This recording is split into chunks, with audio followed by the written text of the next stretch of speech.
Boa noite a todos. Que Jesus nos fortaleça e nos abençoe em mais uma noite de estudo. Agradecer principalmente a oportunidade de estarmos numa casa como esta, que sempre para nós é motivo de muita alegria quando aqui nós regressamos. Falar de doutrina espírita e não utilizarmos o Evangelho segundo o Espiritismo, ficaria como que algo vago para nós.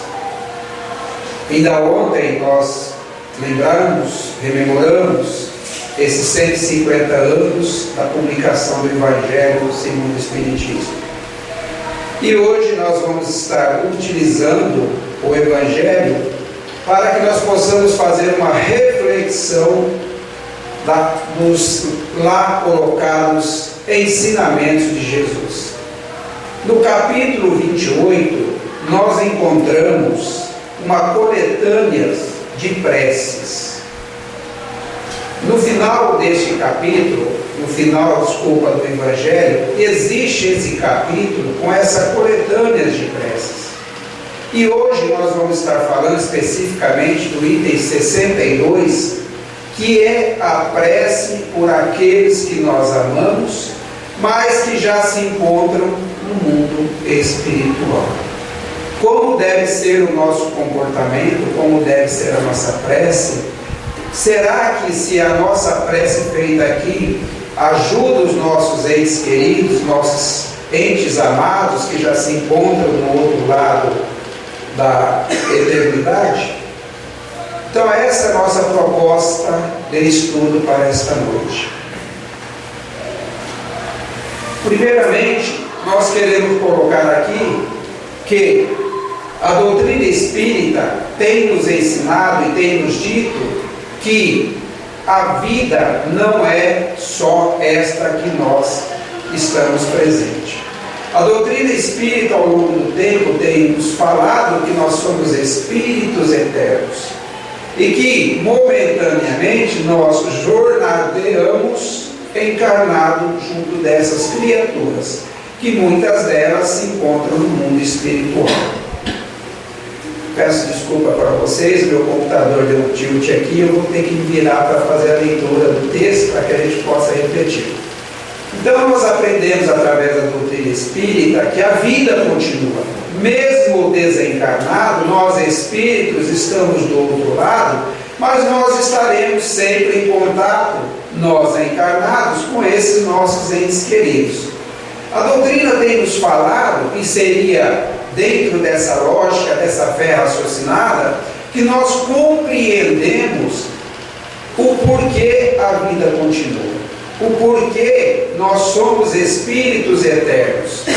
Daí não nos desesperarmos quando estarmos neste momento separados desses entes queridos.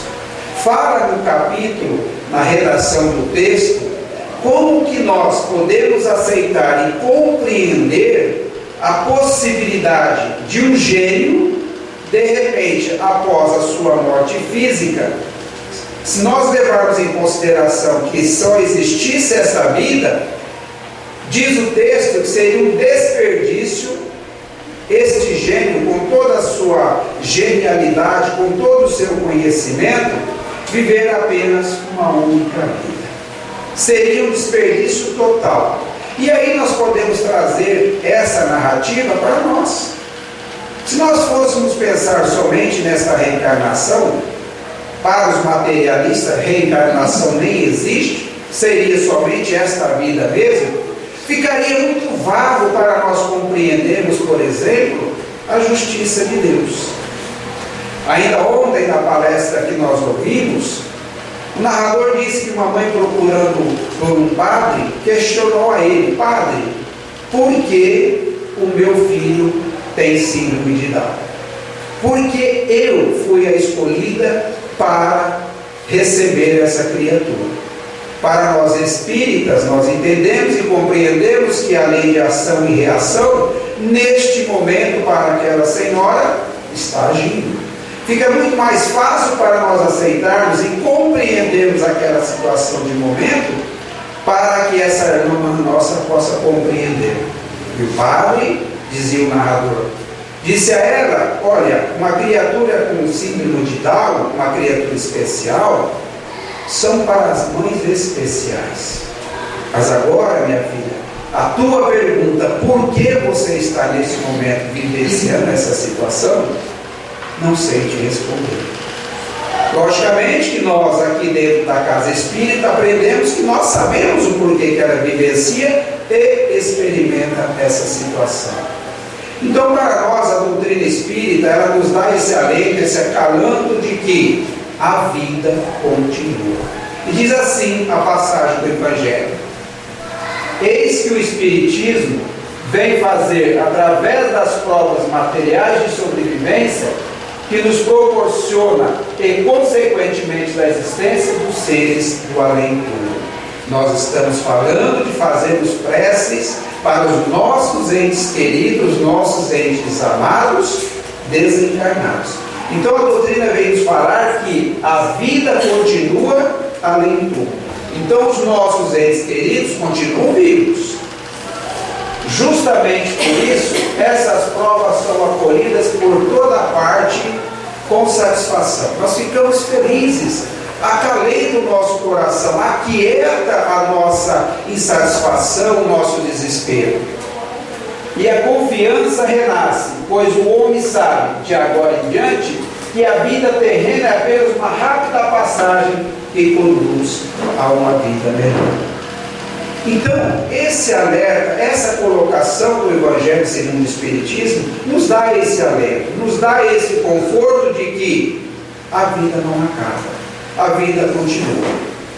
Mas ainda o nosso apego material faz com que a gente sofra e sofra muito.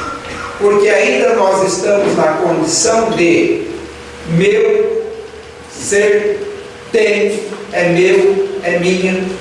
E na realidade nós estamos na condição de convivência com esses nossos entes queridos.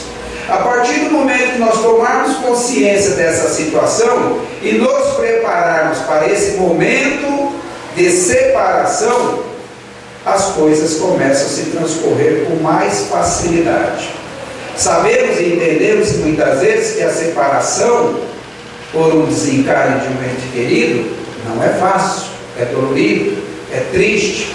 Mas se nós temos essa compreensão que a doutrina nos coloca, olha, a vida continua, nada acaba aqui, nós teremos outras oportunidades de nos revermos futuramente. A verdadeira casa do Pai não é aqui na terra, são os mundos habitados pelos Espíritos. Aí a gente começa a ter uma visão que vai facilitar ou amenizar a nossa dor numa separação de um ente querido. Então, como nós vimos e as doutrinas nos oferecem, o Evangelho, nada acaba com a morte. Mas já que nós estamos falando e pensando em fazer prece para esses nossos entes queridos, primeiramente eu gostaria que nós fizéssemos uma reflexão de como é que nós nos comportamos diante de um momento deste fato. Ou seja, diante de um momento que nós experimentamos a separação desses nossos entes queridos. Como é que a gente se comporta? Obviamente, cada um vai lidar de uma maneira diferente. Mas nós elencamos aqui algumas situações que muitas vezes é presente no nosso dia a dia. O primeiro item que nós colocamos é o quê? É o desespero das criaturas quando no momento de uma separação por desencarne de um ente querido. Cabe a nós aqui narrar o fato sem crítica, nada mais do que apenas citar o fato para que a gente possa compreender de que esse desespero, ele é natural. Recentemente nós experimentamos uma situação em nossa casa espírita de um senhor que o seu filho, um jovem rapaz de 29 anos, ao sofrer um acidente numa rodovia com uma moto, ao atropelar um indigente, um transeunte na rodovia, veio a desencarnar. Esse pai não espírita começou a frequentar a nossa casa à procura de explicação, à procura de informação, porque ele estava desesperado. A gente tentava conversar com ele, acalmar o seu coração, aquietar o seu coração, mas a gente não conseguia. E todas as criaturas que se aproximavam dele, ele dizia desta forma: perdi o meu filho, estou desesperado, não sei o que eu faço da minha vida. Meu filho, um jovem, 29 anos, 2 filhos para criar. E aquele desespero foi tomando conta desse senhor. E aí, nós temos que tomar muito cuidado. Se alguém de nós, se algum de nós estivermos vivenciando essa situação, nós temos que tomar muito cuidado, porque daí para nós cometermos algum equívoco, é um passo muito perto desse desespero. Com muita calma, com muita paciência, nós fomos ouvindo esse Senhor, fomos tentando transmitir a Ele algo que aquietasse o seu coração. Foram longos 6 meses para que ele pudesse um dia aceitar. Porque todos os argumentos que nós dávamos a eles não era suficiente, não acalmava o seu coração, não aquietava o seu desespero. Por fim, eu disse a ele: se o senhor não acreditar em Deus, nós perdemos tudo. Porque se Deus permitiu que isso acontecesse, porque as coisas estão certas. Mediante essa fala, ele me olhou, falou assim: Donizete, só me resta esta esperança, a confiança em Deus, porque demais, como pode o meu filho, no auge da sua vida, ser atropelado, olha só, por um transeunte, uma pessoa praticamente inválida para ele, segundo o seu raciocínio, e isso veio acontecer com meu filho. Mas após essa conversa, passados-se esses 6 meses, esse senhor aquietou-se e passou a conviver mais com essa situação. Então, muitas vezes, o desespero não ajuda em nada diante do fato do desencarne de um ente querido. Uma segunda situação é a anulação de si próprio. Quantas criaturas se anulam após este acontecimento? Quantas criaturas se entregam sem vida, sem força, sem vitalidade numa situação dessa? E eu vejo os maiores exemplos que nós podemos pegar são das mães. O amor, o apego a um filho, isso tem feito que muitas vezes essas criaturas se anulam por completo. Me lembro aqui de uma história também de uma senhora, de uma mãe, que também, ao perder o seu filho com um câncer, entrou em total desespero. E ela desistiu de viver, não queria saber mais de viver. Anulou-se por completo, a sua casa era uma tremenda coisa horrível, não tinha mais capricho, não tinha mais zelo, a sua afeição também era totalmente desleixada, não se cuidava mais, e a criatura começou a se anular por completo e desistindo da vida. Até que um certo dia, o seu segundo filho, que vivia presente, junto da mãe, e vendo ela nesse estado de anulação, chegou até ela e falou assim: mãe, estou indo embora. E a mãe perguntou: por que você está indo embora? Porque você, mãe, dá a impressão que você só tinha aquele filho, e a mim você está relegando o principal, o amor, o afeto e o carinho. Mãe, eu estou vivo, porém estou vendo que a senhora amava muito mais esse meu irmão do que a mim.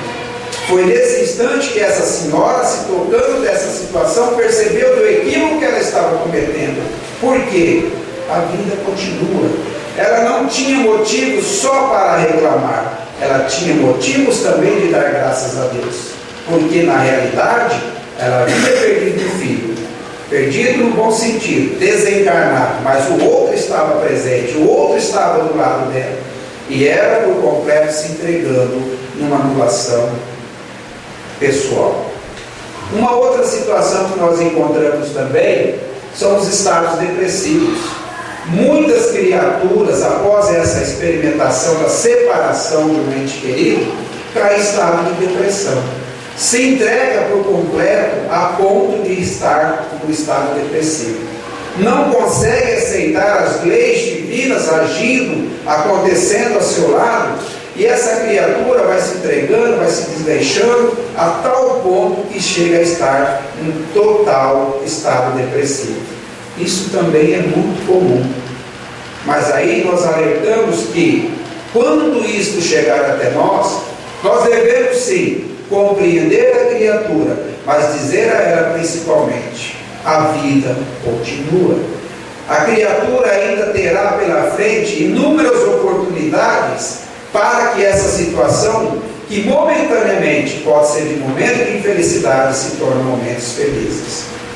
Se nós formos observar, a depressão, ela tem causa orgânica, mas na maioria das vezes ela está no estado de nossas almas, de nós não darmos conta de lidarmos com as nossas dificuldades e com as nossas limitações, e aí nós caímos em estado depressivo.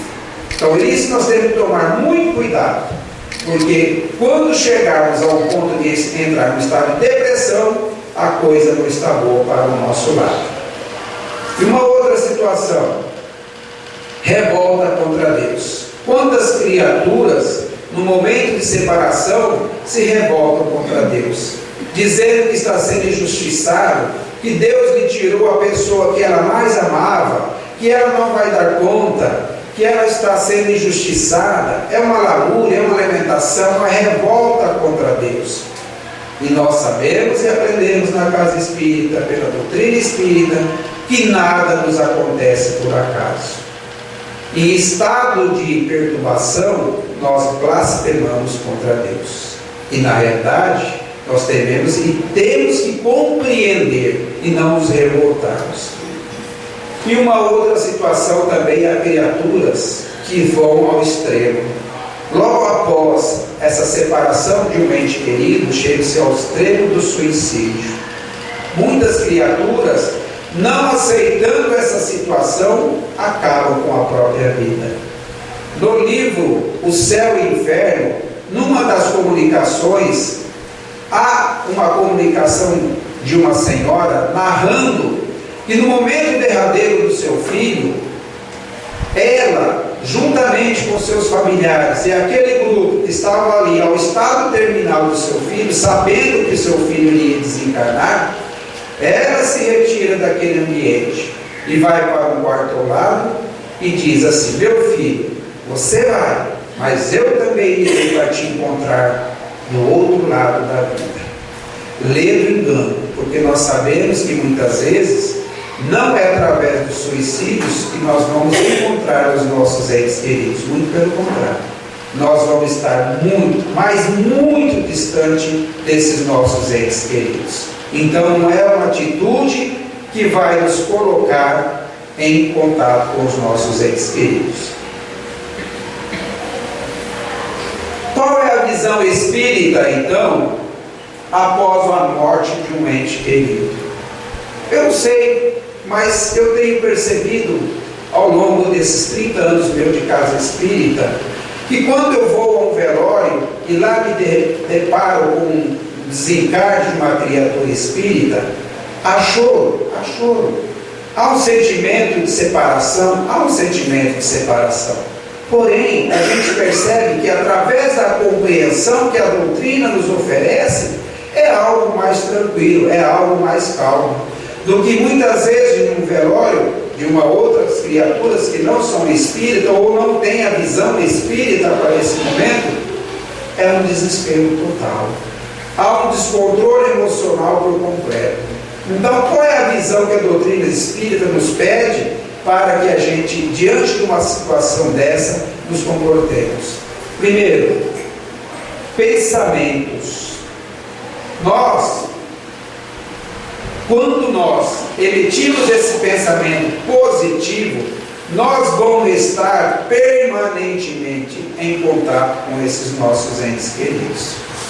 Nós devemos estar vibrando esse pensamento a favor desta criatura desencarnada.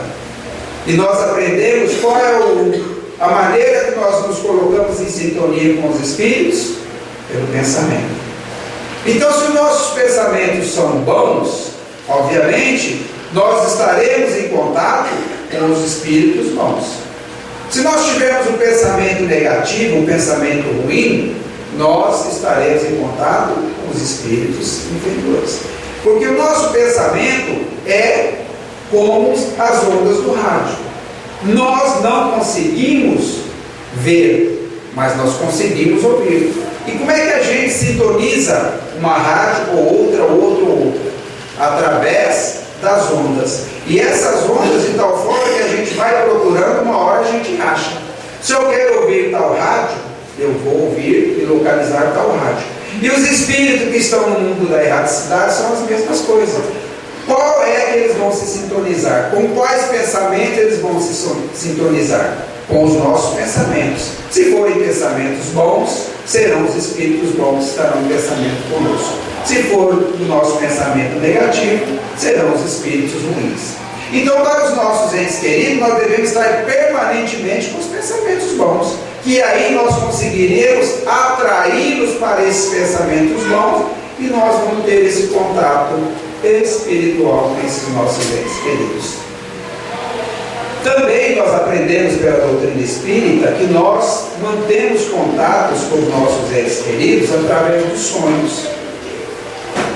Quando nós estamos no estado de sono, estamos dormindo, há por quase que um completo despreendimento do nosso corpo com o nosso espírito. E o nosso espírito vai estar em contato no mundo da espiritualidade com os nossos entes queridos. Há que momentaneamente uma separação ligada apenas pelos liames fluídicos que ficam presos ao nosso corpo. Mas o nosso espírito, ele viaja. Ele vai de encontro principalmente daqueles entes queridos que a gente tanto roga ajuda, tanto roga o desejo de estar junto. Aí eu pergunto aos senhores: quem de vocês aqui, pela manhã ao acordar, fala assim: olha, eu tive um sonho com a minha mãe, ou tive um sonho com meu pai, com meu filho, ou seja, com uma pessoa querida, com uma pessoa que a gente gosta? Então, o que foi isto? Nada mais que um sonho provocado pelo nosso sono e em estado de contato com esses nossos entes queridos. Isso é possível. Isso nós vemos e aprendemos através dos estudos espíritas que isso é possível. E por último, as percepções e sensações. Nós vemos muitas vezes, e já ouvimos muitas criaturas nos relatar, que de repente fala assim, principalmente médios sensitivos: olha, parece que meu pai esteve aqui, parece que o fulano esteve aqui. Ou seja, a criatura, ela tem a percepção da presença desse ente querido. E isso acontece, é mais comum do que a gente possa imaginar. Porém, somos nós é que não temos essa sensibilidade para recebermos e termos essas percepções. Muitas vezes esses entes queridos estão tão próximos da gente, nos alertando, nos orientando, nos dando bons conselhos. Além desses anjos da guarda que todos nós temos, cada um tem o seu, os nossos entes queridos estão por perto, a velar por nós. Então, muitas vezes esse contato ele existe sim, através dessas percepções. Outra coisa que também nós devemos compreender e entender, que muitas vezes essa criatura, esse ente querido, ele passou por dificuldades aqui na Terra e hoje se encontra no mundo espiritual. Nós temos que tomar muito cuidado. Qual é o nosso comportamento quando este ente querido esteve encarnado do nosso lado? Porque nós sabemos que a nossa reação, a nossa influenciação no meio em que nós vivemos é muito grande. Então nós temos que ter muito cuidado quando nós estamos encarnados com esse ente querido e como nós vamos nos comportar diante das suas dificuldades. Entendendo, por exemplo, a vida experimentada desse ente querido. Nós sabemos que todo o nosso planejamento de vida, de reencarnação, ela já é programada no mundo espiritual. Então, se nosso ente querido, enquanto encarnado conosco, estiver experimentando uma situação de dificuldade, nós devemos ser um ente de apoio. Algo que vai fazer com que esse nosso irmão passe por essa situação mais fortalecido, mais tranquilo. E muitas vezes nós agimos de maneira diferente. Quando da situação de vivência desse nosso irmão, nosso ente querido, nós também caímos em desespero. Ao invés de nós ajudarmos esse nosso ente querido, nós vamos mais atrapalhando na sua caminhada terrena. Uma outra situação também, sabemos que de suas provas e suas dores, muitas vezes está sendo para esse nosso ente querido, ao contrário do que nós pensamos, está sendo algo positivo, está sendo algo muito bom. Nós costumamos falar que espírita tem mania de ser sofredor, mas na verdade, meus irmãos, a dor é uma bênção que Deus envia aos seus eleitos. É experimentando a dor, é passando pela dor, é que nós vamos estar quitando os nossos débitos com as leis divinas. Se nós começarmos a pensar dessa maneira, com certeza a nossa compreensão se torna mais fácil. A justiça de Deus se torna mais compreensível. A dor é uma bênção que Deus envia aos seus eleitos. Se nós lembrarmos que nessa colocação de Jesus, a nossa vida material, ela está sendo programada no mundo espiritual, e lá nós escolhemos o tipo de prova e as expiações necessárias que nós precisamos enfrentar nessa vida encarnada. Compreendendo desta forma, vendo com esta visão, torna-se mais fácil a nossa compreensão. Então, enquanto esse nosso irmão estiver caminhando ao nosso lado, que nós possamos lembrar dessa situação. Se essa mãe está recebendo, como eu disse no começo, um filho especial com síndrome de Down, por exemplo, que ela tenha compreensão de saber que a lei de Deus, a justiça divina, está agindo naquele momento, tanto na vida dela, quanto na vida daquela criatura. Então nós temos que ser o quê? Elementos de ajuda, elementos de apoio, enquanto esses nossos entes queridos estão experimentando a sua vida pessoal, diante das suas dificuldades, diante de seus problemas. Como deve ser o nosso comportamento após o desencarne? Olha, nosso ente querido desencarnou, eu já experimentei todo esse momento da separação, da convivência com esse ente querido, mas não teve jeito. Chegou sua hora, chegou seu momento, e hoje ele se encontra no plano espiritual. Qual deve ser o nosso comportamento para com esse nosso irmão? Porque nós estamos falando, logo mais nós veremos, de fazermos preces aos nossos entes queridos. Primeiro, os bons pensamentos.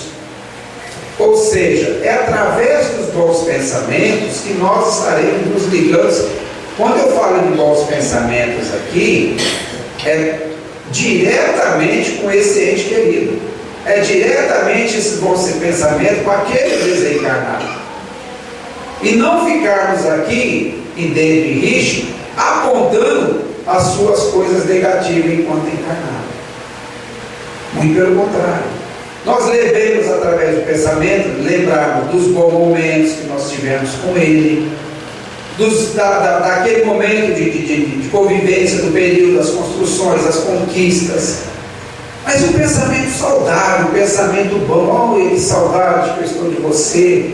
Quantas coisas nós conseguimos, quantas coisas você me fez, agradeço tudo aquilo que você me fez. Então esses pensamentos positivos vai de encontro a esse nosso irmão, e não ficarmos acusando, não ficarmos lamentando que ele fez isso de errado, fez aquilo de errado. Não, pelo contrário, a vida continua.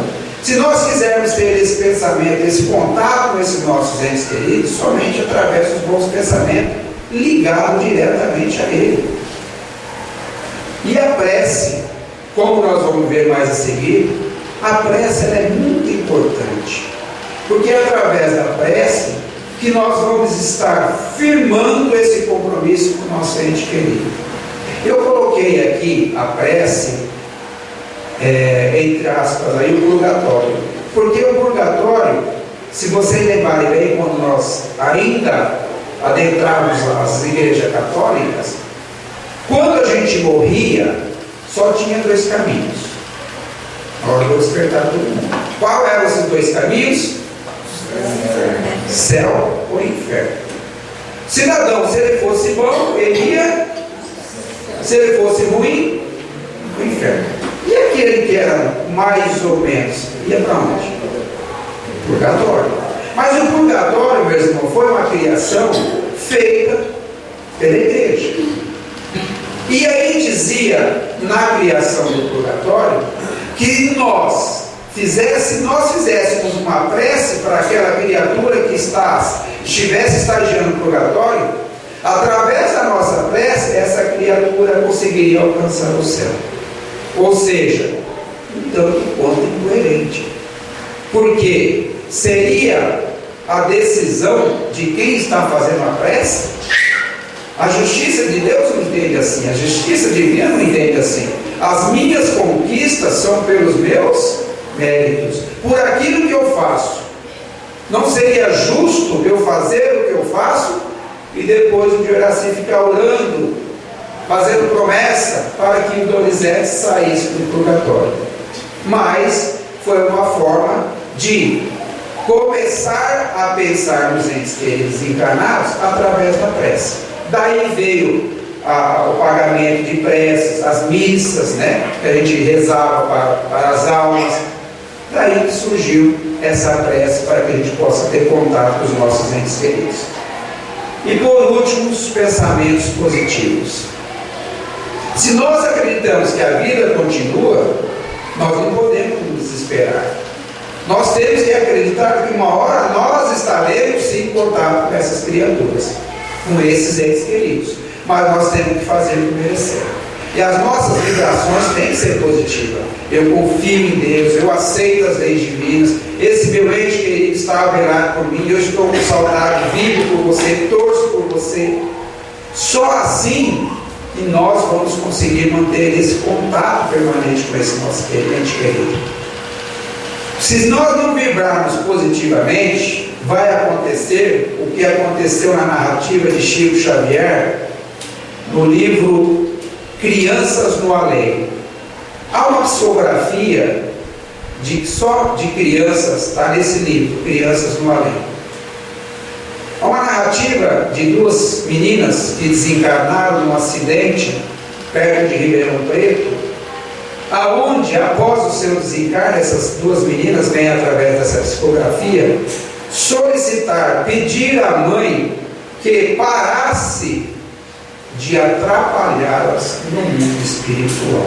Olha que interessante. Para que a mãe parasse de atrapalhá-las no mundo espiritual. Tal era o pensamento negativo, o desespero da mãe, a inconformação da mãe, a não aceitação do desencarne dessas duas filhas, ao ponto delas dizerem assim: mãe, você está atrapalhando a nossa jornada espiritual. Tamanho era o desequilíbrio dessa vida. Está lá, Crianças no Além. Então as nossas vibrações para esses nossos entes queridos, ela tem que ser positiva, ela tem que ser favorável. Nós temos que vibrar a favor desses entes queridos. Daí eu pergunto para vocês: será que a prece resolve? Como eu disse agora há pouco, se eu rezar, vai resolver o problema desse ente querido? Veja bem, uma coisa é nós orarmos, fazermos a nossa prece pedindo ajuda. Outra coisa é nós queremos orar pedindo a salvação dessa criatura. A lei de Deus ela é imutável. Quem vai ter que dar conta dos seus atos, das suas atitudes, é o nosso ente querido desencarnado. Mas nós podemos ajudar sim. A nossa prece pode não resolver o problema dele, mas que vai ajudar muito. Olha o que diz no Evangelho, capítulo 27, pedi e obtereis. da prece pelos mortos e espíritos sofredores. Eu coloco aqui, meus irmãos, que ninguém está isento de ser um espírito sofredor. Por quê? Porque nós estamos num mundo de prova e expiação. Quando nós desencarnarmos, nós vamos levar para o outro lado da vida tudo aquilo que nós somos aqui na Terra. E com certeza, a maioria de nós, me incluo nesse currículo também, com certeza nós seremos muito sofredores do outro lado. Compreensivelmente normal, porque nós vivemos num mundo de provas e expiações. Então, estando do outro lado, com certeza ainda teremos as nossas dificuldades e as nossas limitações.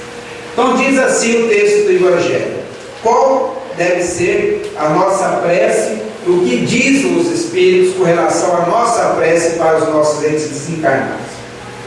Os Espíritos sofredores reclamam preces, e essas são de utilidade, pois ao verem que são lembrados, sentem-se menos abandonados e menos infelizes.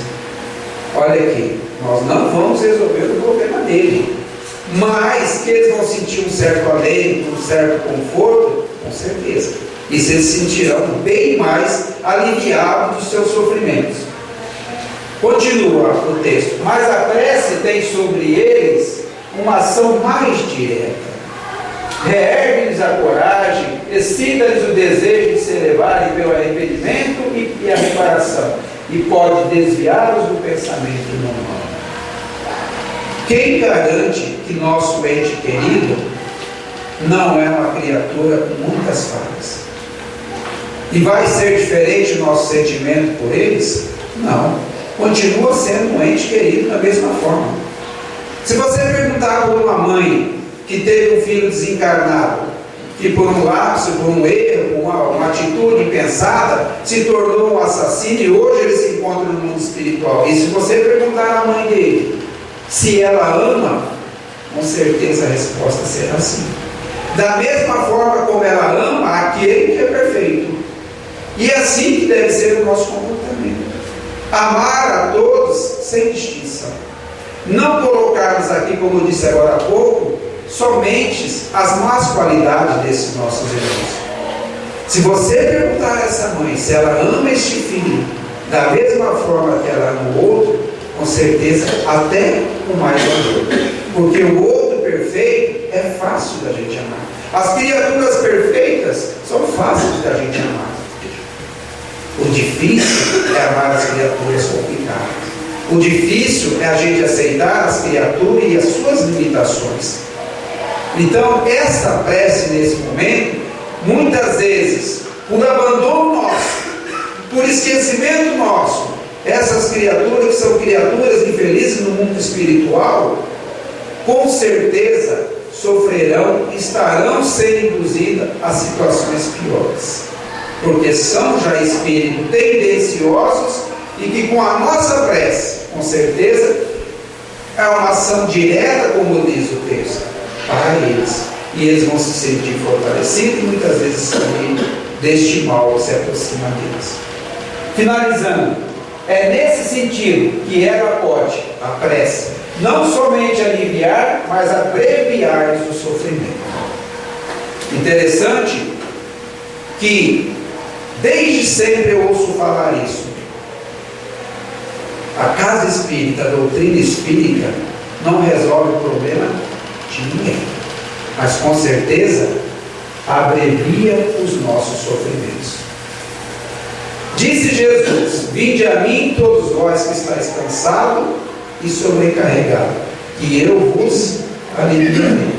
Em momento nenhum Jesus: vinde a mim que eu curarei. Em momento nenhum Jesus falou para nós: vou tirar o peso do seu fardo. Mas que com certeza Ele nos disse: fé, coragem, confiança, siga em frente, bom ânimo, paciência, compreensão, resignação, aceitação. Aí as coisas se tornam bem mais fáceis para nós.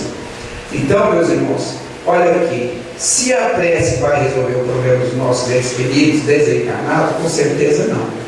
Mas se nós tenhamos essa visão, vai ajudar e ajudar muito, mas muito mesmo.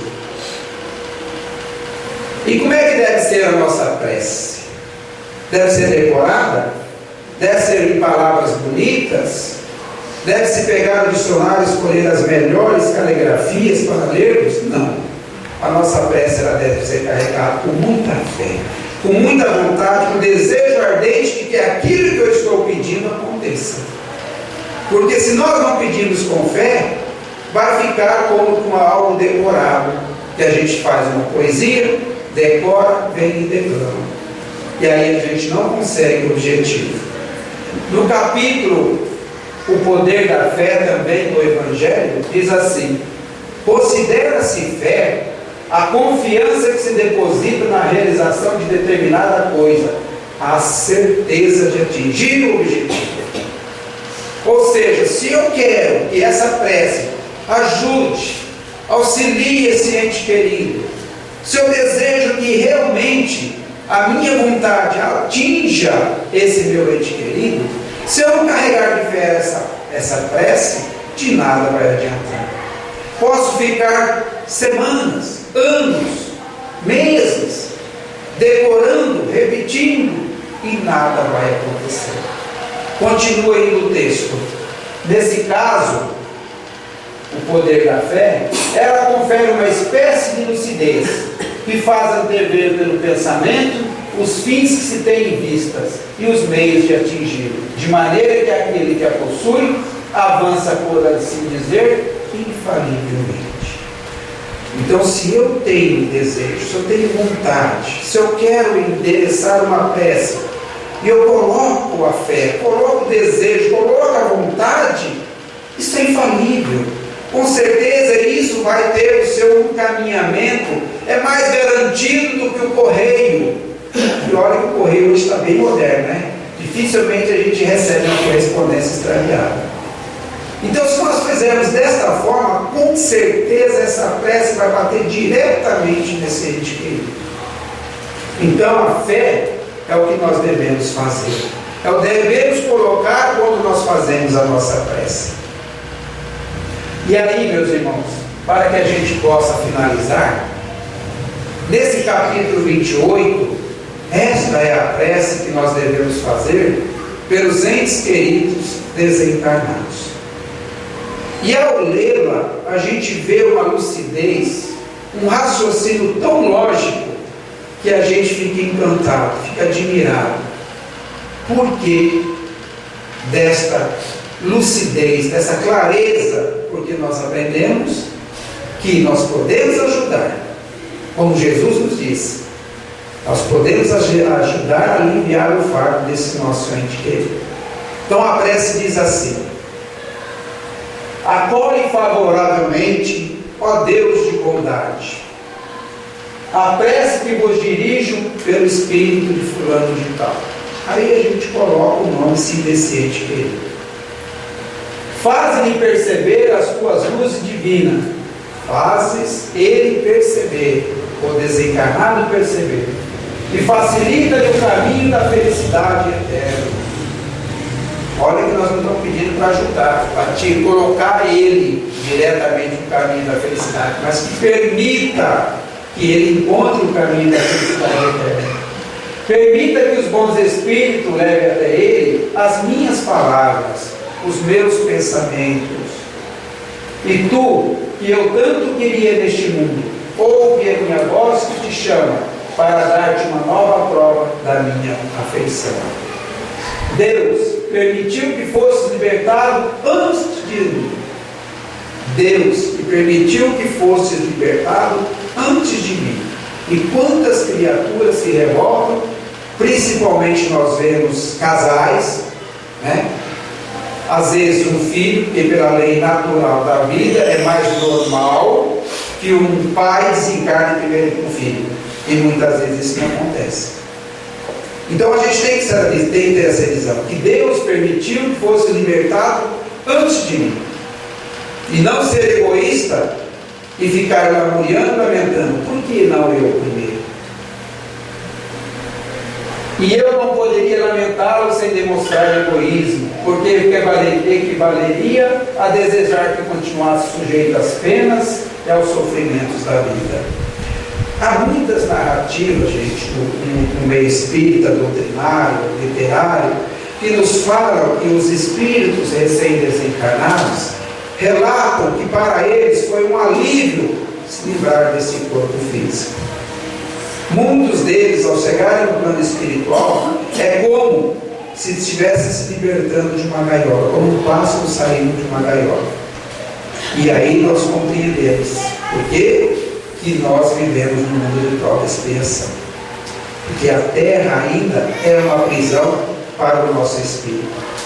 É uma prisão porque nós temos que passar pelas nossas provas e pelas nossas expiações. E feliz o espírito que chega do outro lado cumprindo a sua missão. Então, por isso que eles relatam que é um alívio para eles. E finalizando a prece: espere, pois, com resignação o momento da nossa união. Ou seja, eu estou tendo a paciência necessária e a confiança em Deus que nós estaremos juntos novamente. No momento da nossa união, nesse mundo mais feliz a que chegaste antes de mim.